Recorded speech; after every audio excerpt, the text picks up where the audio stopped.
Respected teachers, আজকে আমরা দেখে নেব Tripura board of secondary education বা TBSE এর অনলাইন ওয়েবসাইটে কীভাবে 7M ফর্ম ফিল আপ করতে হয়। তো 7M করতে হয় যারা মাধ্যমিক এপিআর হবে তাদের জন্য।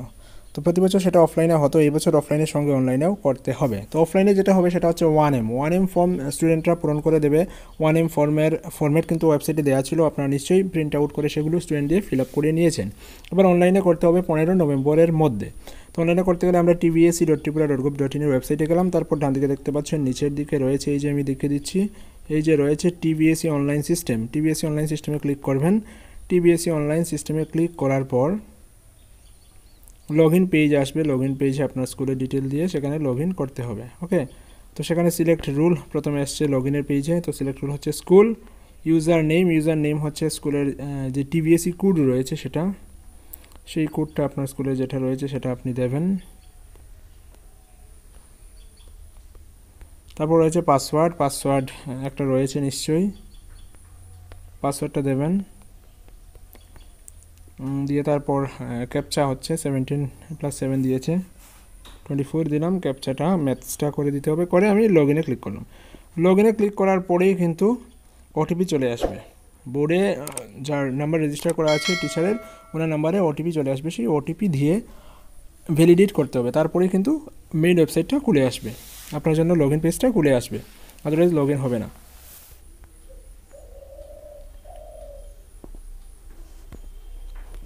লগ ইন হয়ে গেল আমার, ওটিপি দিয়ে আমি লগ ইন করে নিয়েছি। লগ ইন করার পর আপনি কী করবেন, দেখতে পাচ্ছেন যে আমার এখন হচ্ছে 37 নোজ ক্যান্ডিডেট রয়েছিল। 37 নোজ ক্যান্ডিডেটের জন্য অ্যাপ্লাই করা হয়েছে।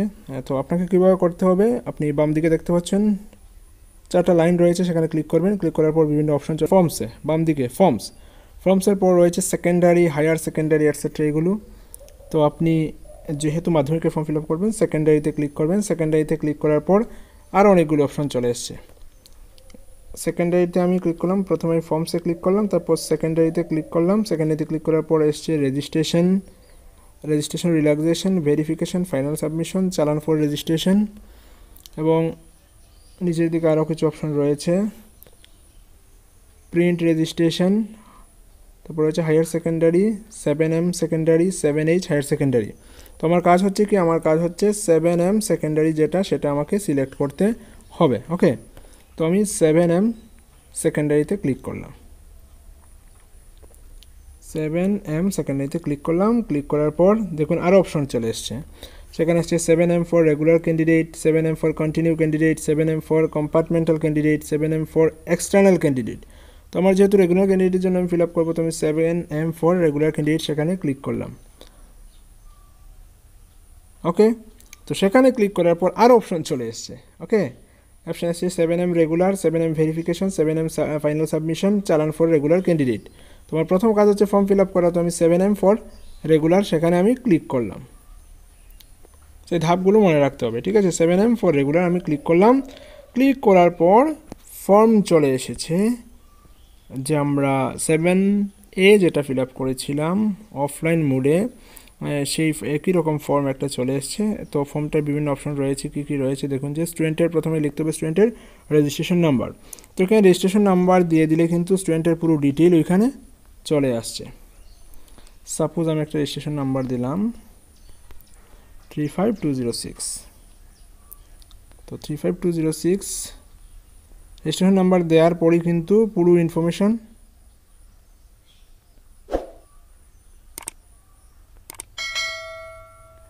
আচ্ছা গেট ডিটেল দিলাম। গেট ডিটেল দেওয়ার পর পুরো ইনফরমেশন চলে আসার কথা। তো 35206 নামে আমার স্কুলের কোনো স্টুডেন্টের রেজিস্ট্রেশন নাম্বার নেই, তাই কোনো ইনফরমেশন আসছে না। যদি থাকতো তাহলে পুরো ইনফরমেশন এখানে চলে আসবে, ঠিক আছে। তো এই মুহূর্তে আমার কাছে স্টুডেন্টের রেজিস্ট্রেশন নাম্বার এই মুহূর্তে নেই, তো আমি দেখাতে পারছি না। যাই হোক, তো যেটা হচ্ছে যে ভেন্যু কোথায় পড়বে সেগুলো কিন্তু দেখিয়ে দিয়েছে। দেখুন যে স্কুলের নাম দেখিয়ে দিয়েছে, ভেন্যু এক্সাম ভেন্যু কোথায় পড়বে সেগুলো দেখিয়ে দিয়েছে। এই যে এক্সাম ভেন্যু পড়বে ভগিনীবৃত্তা girls H school, okay, regular ক্যান্ডিডেটদের জন্য। তো যে ইনফরমেশনগুলো দিতে হবে, ইয়ার অফ রেজিস্ট্রেশন সেগুলো ফিল আপ করে দেবেন। Registration year of first appearing as regular 2022-এ অ্যাপিয়ার হবে। Year of next exam seeking for সেটা 2023-এ হবে। ক্যান্ডিডেটের ফার্স্ট নেম লাস্ট নেম, এই যেগুলো দেখতে পাচ্ছেন যে সিলেক্ট করা যাচ্ছে না সেগুলো কিন্তু অটোমেটিক রেজিস্ট্রেশন থেকে চলে আসবে।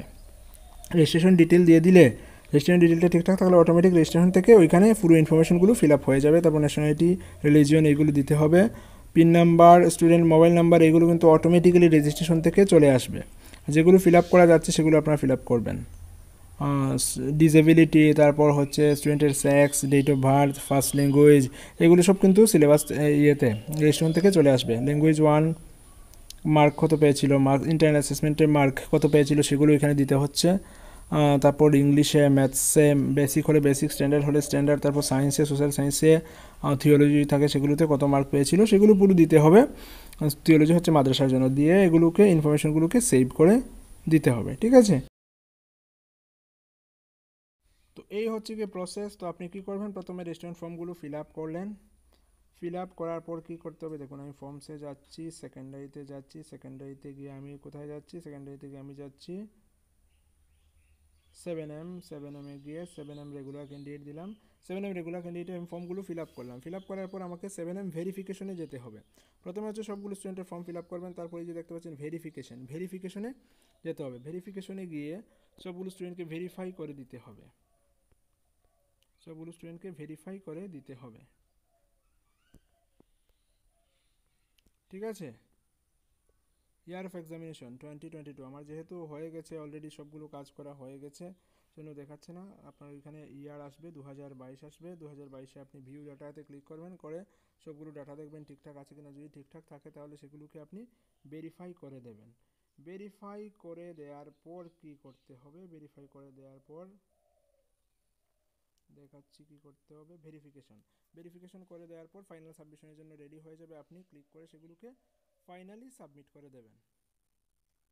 তো আমার presently there is no data available for final submission, already সবগুলো ফাইনাল সাবমিশন হয়ে গেছে, তো সেগুলো এখানে শো করবে না। ফাইনাল সাবমিশন করে দেবেন। করে দেওয়ার পর হচ্ছে গিয়ে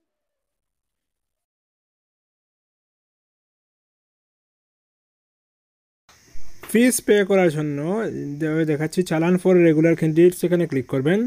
ক্লিক করে দেখে নেবেন আপনার জন্য টোটাল ফিস কত হয়েছে। আপনি ইয়ার জাস্ট 2022 সিলেক্ট করে নিলে ক্যালকুলেট দিয়ে দিলে আপনার 37 নোজ ক্যান্ডিডেট যদি হয় 37 নোজ ক্যান্ডিডেটের জন্য @130 কত টাকা হয় সেটা হিসেব করে দিয়ে দেবে ওইখানে।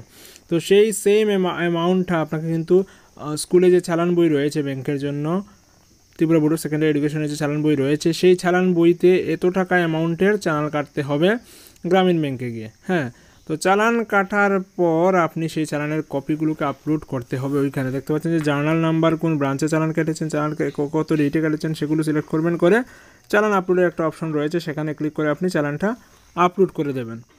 বাস আপনার কাজ মোটামুটি কমপ্লিট হয়ে গেল।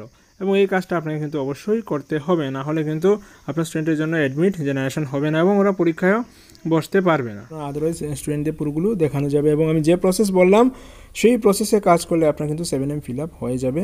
আশা করছি কোনো সমস্যা হবে না। এইভাবে লগ ইন করে এইভাবে কাজগুলো করতে হবে। আপনি যদি প্রথমবার হয়ে থাকেন আমার চ্যানেলে, তাহলে SMDN টিউটোরিয়াল ইউটিউব চ্যানেলকে অবশ্যই সাবস্ক্রাইব করে রেখে দেবেন, কারণ স্টাডি সংক্রান্ত সমস্ত ধরনের আপডেট আমরা দিয়ে যাচ্ছি এবং দিয়ে যাব। দেখা হচ্ছে আপনি যেগুলো সাবমিট করেছেন চাইলে সেই রিপোর্টগুলো দেখতে পাবেন, যে আমাদের 37 নোজ স্টুডেন্টের ডাটা সাবমিট করা হয়েছিল এবং সেগুলো রিপোর্ট সেকশনে গিয়ে কিন্তু আমরা দেখতে পাচ্ছি সবগুলো স্টুডেন্টের ছবি সহ, সিগনেচার সহ যে সাবমিট করা হয়েছে, পুরো ইনফরমেশন সেখানে রয়েছে। তো সেটা কিন্তু চালান সহ সাবমিট করা হয়েছে, রিপোর্ট ফর ডাটা উইথ চালান সাবমিশন। বোর্ড সেগুলো অ্যাপ্রুভ করে দিয়েছে। তো বোর্ড অ্যাপ্রুভ করে দিয়েছে, সেই সেকশনে গিয়ে আমরা কিন্তু দেখে নিয়েছি যে ওইখানে আমাদের স্টুডেন্টের ডাটাগুলো সাবমিট হয়ে গেছে, ঠিক আছে। তো সেটা হচ্ছে কি সিস্টেমটা হচ্ছে, ওইখানে রিপোর্ট বলে একটা সেকশন রয়েছে, সেকশনে গিয়ে আপনি 7M সিলেক্ট করবেন। 7M সিলেক্ট করে এক্সাম ইয়ার সিলেক্ট করবেন 2022। তারপর হচ্ছে গিয়ে ডাটা সাবমিটেড বাই স্কুল, সেখানে আপনি ক্লিক করতে পারেন। তো ডাটা সাবমিটেড বাই স্কুল দেখাবে এখানে there is no data exist, মানে স্কুল থেকে যেগুলো সাবমিট করা হয়েছে পেন্ডিং রয়েছে সেগুলো এমন কিছু নেই, মানে বোর্ড অ্যাপ্রুভ করে নিয়েছে। তো অ্যাপ্রুভড বাই বোর্ডে আমরা ক্লিক করলাম, ক্লিক করে ভিউ ডাটা দিলাম। তো আমাদের সব স্টুডেন্টের লিস্টগুলো চলে আসছে। তার মানে আমাদের যে 37 নোজ স্টুডেন্টের ডাটা এন্টার করা হয়েছিল সেগুলো কিন্তু বোর্ড থেকে অ্যাপ্রুভ করে দেওয়া হয়েছে। তো সেগুলো আপনি রিপোর্ট সেকশনে গিয়ে দেখে নিতে পারবেন। দেখা হচ্ছে পরবর্তী সেশনে। তো তখন ভালো থাকবেন। Keep watching and keep supporting SMDN tutorial. Thank you. আপনি যদি আমাদের চ্যানেলে নতুন হয়ে থাকেন, এখনও সাবস্ক্রাইব করেননি, তাহলে SMDN টিউটোরিয়াল ইউটিউব চ্যানেলটাকে সাবস্ক্রাইব করে নোটিফিকেশন এনেবল করে রেখে দিন এবং প্রতিটা ভিডিও ডেসক্রিপশন চেক করবেন, কারণ সেখানে ইনফরমেশন দেওয়া থাকে।